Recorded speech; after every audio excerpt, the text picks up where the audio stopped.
You are a fluke. You are a separate event. And you run from the maternity ward to the crematorium, and that's it, baby.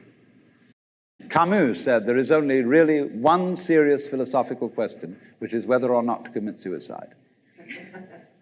I think there are 4 or 5 serious philosophical questions. The first one is, who started it? The second is, are we going to make it? The third is, where are we going to put it? The fourth is, who's going to clean up? And the fifth, is it serious? But still, should you or not commit suicide? This is a good question. Why go on?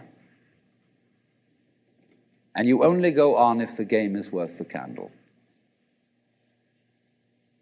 Now, the universe has been going on for an incredible long time.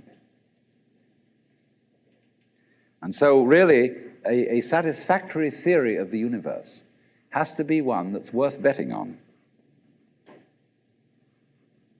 That's it seems to me, absolutely elementary common sense. If you make a theory of the universe which isn't worth betting on, why bother? Just commit suicide. But however, you see, this whole idea that the universe is just nothing at all but unintelligent force playing around and not even enjoying it is a put-down theory of the world. People who had an advantage to make, a game to play, by putting it down and making out that because they put the world down, they were a superior kind of people. So that just won't do.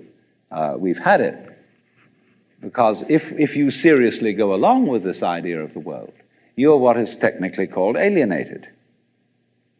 You feel hostile to the world. You feel that the world is a trap.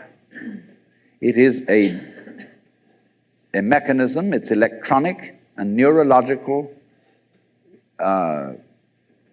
mechanisms into which you somehow got caught.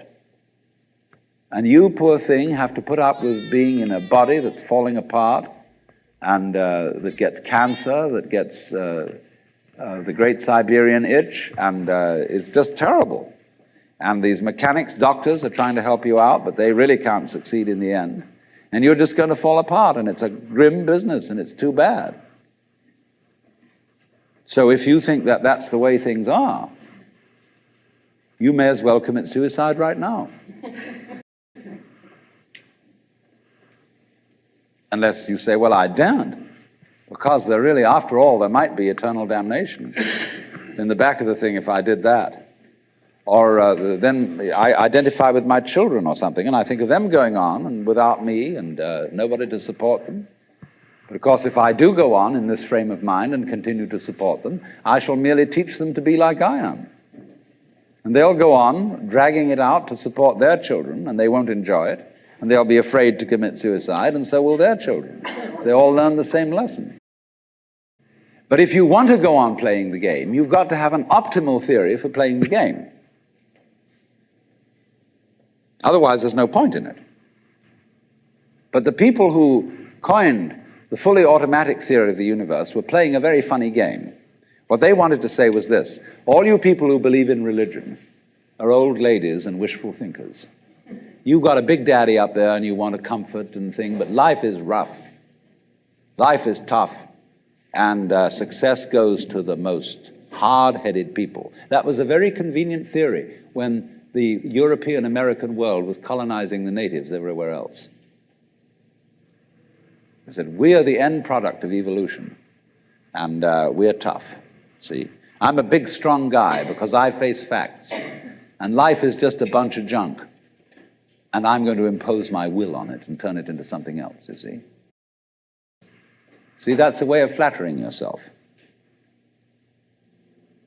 And so it has become academically plausible and fashionable that this is the way the world works. In academic circles, no other theory of the world than the fully automatic model is respectable. Because if you're an academic person, you've got to be an intellectually tough person. You've got to be prickly.